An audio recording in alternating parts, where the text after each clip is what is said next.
Theories and Film Studies. My topic is feminism and its waves. If we talk about feminism, feminism is all about the belief of the social and economic political equality of women. Feminism largely arose in response to the Western tradition that was restricted the right of the women, but feminist thought has global manifestation and variations. This feminism has been started in the European agencies, including the French one. But if we took the feminism word as global, we also get this in the context of India and the Asian countries as well. By taking an example of the recent motivation few years ago, we have the example of Malaya Yousafzai, who is a feminist leader who participated in the worst time of feminist crucial things which were happening in her nation as well. She left all those critical sizes which were happening against her and fought for the study of women in her nation. If we talk about in Europe, in the post-colonial aspect, in medieval Europe, women were denied the right to own a property, to study, to participate in the public life. That means that all the republic right of human nature, which is only developed by the main fascination, is denied for the women. So feminism started here by not accepting or giving the rights to the women, which is very basic thing, of lifestyle, to study, to have right over some property, to own it, and to participate in any public life. And at the end of the 19th century in France, they were still compelled to cover their heads in public, and in part of Germany too, a husband still had the right to sell his wife. So this is the nature of patriarchal society, that how women is not having that much of status as compared to the male one. It was happened in Germany, and till the 19th century they need to cover their head when they go in the public. So this is a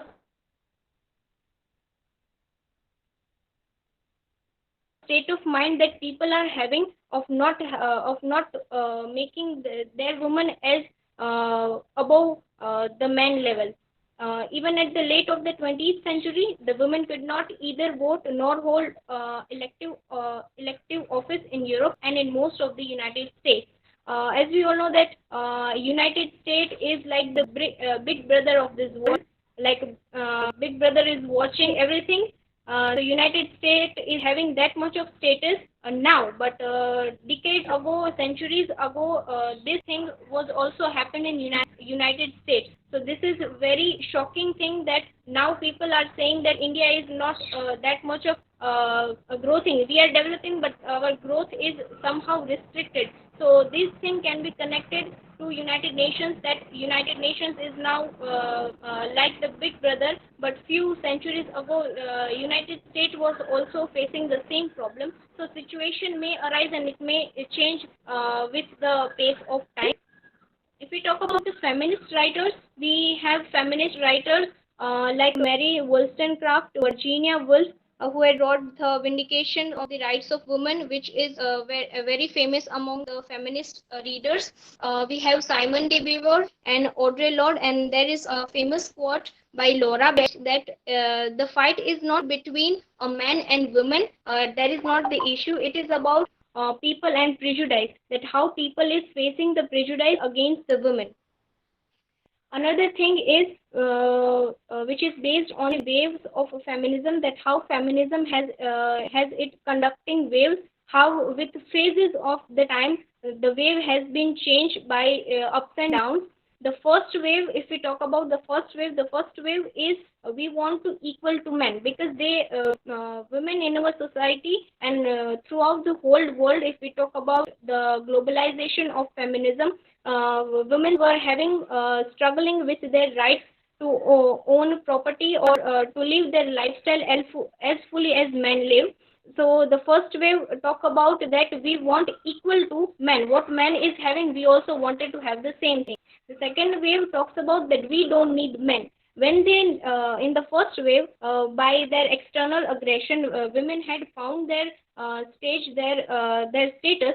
Then in the second wave, they think that we don't need men, we are capable of doing our things, we are enough to ourselves, so we don't need men. The second wave concluded with this quote, and the third wave is all about that we are men.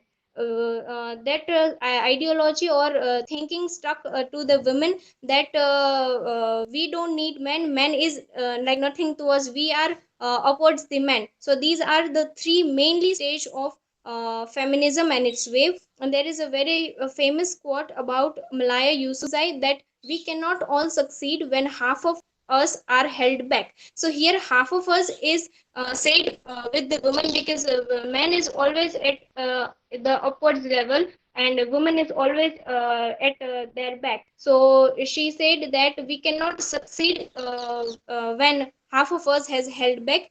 And George Carlin also said that men are from earth and women are from earth, so we need to deal with it. So this is a stereotype of psychology that people are having, and are not concluding the rights of the women.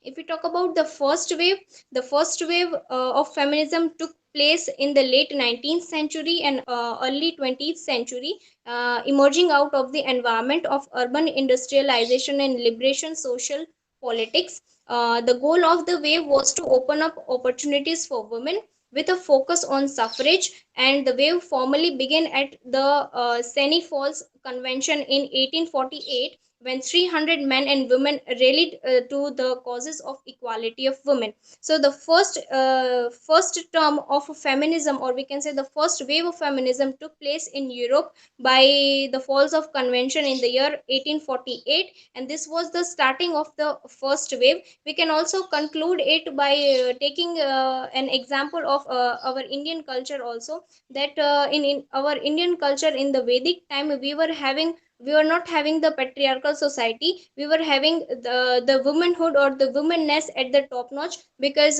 we at one place we are worshipping the goddess. And here is the time when there is a struggle for that woman to make their thing alive in this world.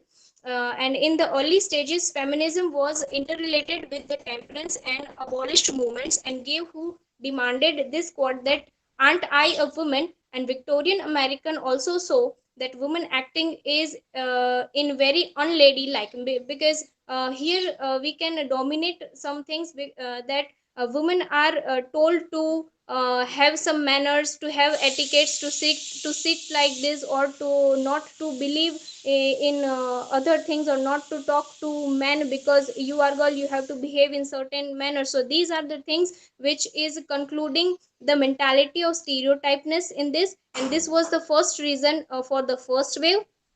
If we discuss the political view of it, some claimed that women were more morally superior than men, and so their presence in the civil sphere would improve public behavior and the political process too.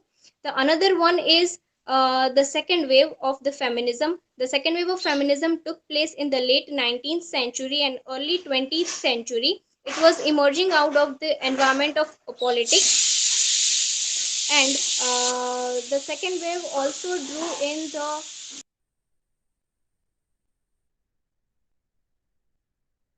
the second wave of feminism began in the 1960s, which is concluded in the 19th fair. And the second wave drew with the symbolism of sisterhood. We all know that we have that consciousness of brotherhood. We say that unity in integrity, and we all need that brotherhood. But the second wave focuses only upon the sisterhood, that why we don't have the sisterhood, only we have the brotherhood as long.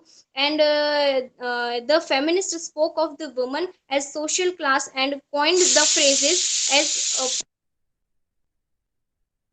personal in the political and identity politics. It is an effort to demonstrate the race, the class, the gender, and the operation in all related.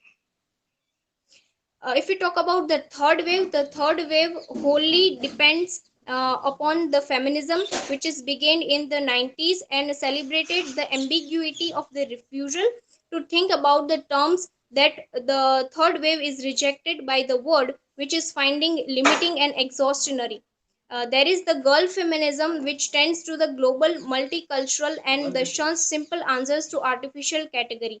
If we take an example of the early medieval era, it is very urged to speak this type of thing. But I need to speak this because we are talking about feminism.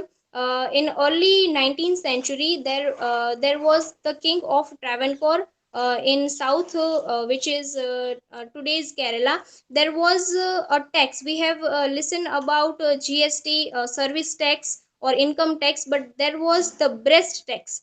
It include that the women who are belonging to lower caste of society, they need to give the tax for their breast. If we listen it in a first glance, we think that where is humanity, and it is very astonishing to know that all these things has been done in the British presidency, when the British rule were ruling over India and our nation. This has been done, and a famous lady known as Nangeli, who had stood upon this, and she had cut off her breast and depicted the event that if I will not stood up for my rights and my events, then how a man can do the same thing. So by doing this type of things, by happening of these type of events, we get to know that how feminism is that much of important in our society, when then men and other people are having this much of cruelty that you have to make, or you have to give tax over your breast. So this type of vulgarness or disgusting progress has been done in our India too, and on the other hand, we are possessing to make our goddess feel like the fame of humanity and all. So these are some very crucial events that made the put on over the waves of feminism in India, and not only in India, also not only in European agencies, also it is also done throughout the Asian nations, in United States, in France, in Europe, in Vietnam too. Here there is the picture of women striking in the Europe and taking the banner that we are also standing against the men who are not supporting the women of Vietnam too. So all these things are interrelated to each other, and feminism works with one type of bundle. And the reality is that there is not much termed or structures that are in power relations, but in term of performance within the contingents, the third wave of feminism also break the boundaries. There is also the fourth wave, but the fourth wave is the concluding wave of the wave number 1, 2, and 3, and it is also belonging to all the three waves, and concluding the final solutions that how female can live and work upon men as long. These are the references